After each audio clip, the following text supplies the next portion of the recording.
Forward heat shield and drogues out. Really interesting view of this coming down from in the vicinity of the landing site. Again, this is a view from a little lower than the WB-57 we were seeing.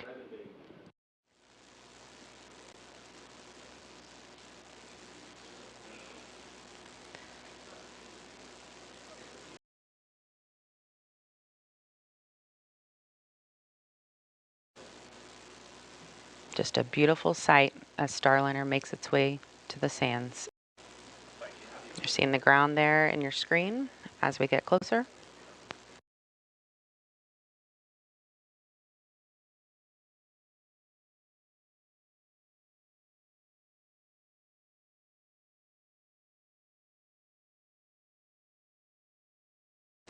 Touchdown.